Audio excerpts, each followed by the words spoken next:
This conference will now be recorded. Hey everybody, this is Sean Green, Wasatch Group Real Estate. How you doing?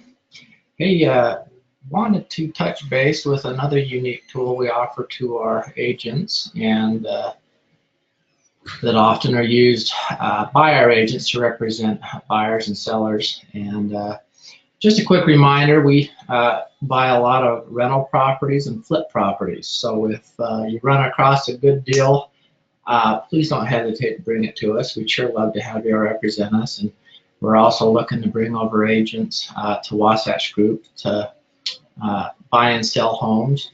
We're also want it to benefit you and to benefit us. So whether you're an agent looking for a steady stream of income through us, or you're an agent that's already got a good stream of business for yourself, we would love to have both types of agents out there.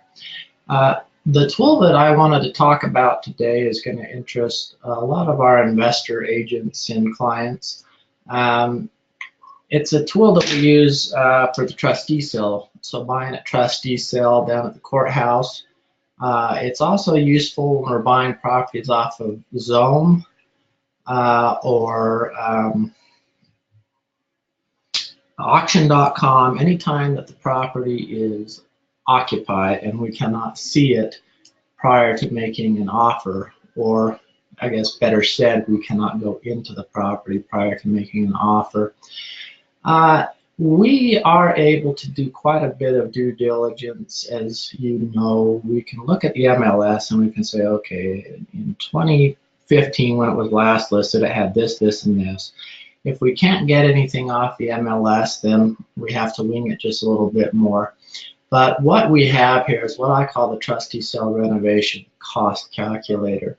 So remember, this is only going to be used when we're having to bid on a property or trying to determine a bid amount for a property that we can see the outside of, but we can't get into the interior. This is a property, just an example. So as you're going through each property that you're going to bid on, or whatever it might be, you go ahead and you put in the square footage of the home. You put in the bath count, you put in the kitchens. If there's any unfinished square footage, like a basement that you figure is going to be good to finish, then you'll put that in there. And then if you know it's going to need a roof, then you're going to put in the approximate square footage of the floor that represents the roof area. So if it's a two-story, you'll just use the upper level. If it's a rambler, you'll use the main level, and it will help calculate the cost of the roof. But as you go through these, this is super simple. You go in and say, okay, it likely needs interior paint based on the age. If it doesn't need exterior paint, great. So you just check the box on the roof. You say lay over or tear off, and it will give you a value here based on the price range of the home and the level of renovations that you need to do. You're going to put in cabinets for the kitchen, low, medium, high, appliances, average or high end. And I say high end, it's not like Wolf or Sub-Zero, it's like a double oven rather than a single oven. Fancier dishwasher versus the more basic dishwasher. Countertops, you have some options. Backsplash if you're going to do it in the higher end properties. And then you'll go through the number of bathrooms and say, okay, more than likely this, and this needs to be done. So you're able to go through based on the bedroom and bathroom count that you can get off of tax records or off the MLS. And you're able to say, okay, worst case scenario, more than likely I'm going to need to do this, and this. So you'll go through and you'll say, okay, I'm going to assume it needs half the light fixtures now replaced. If it's built in like 2000, chances are it's not going to need any light fixtures replaced to be modern and sellable.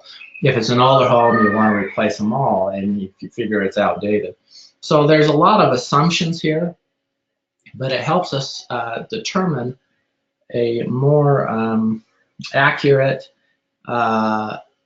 renovation cost based on the property we can't go in.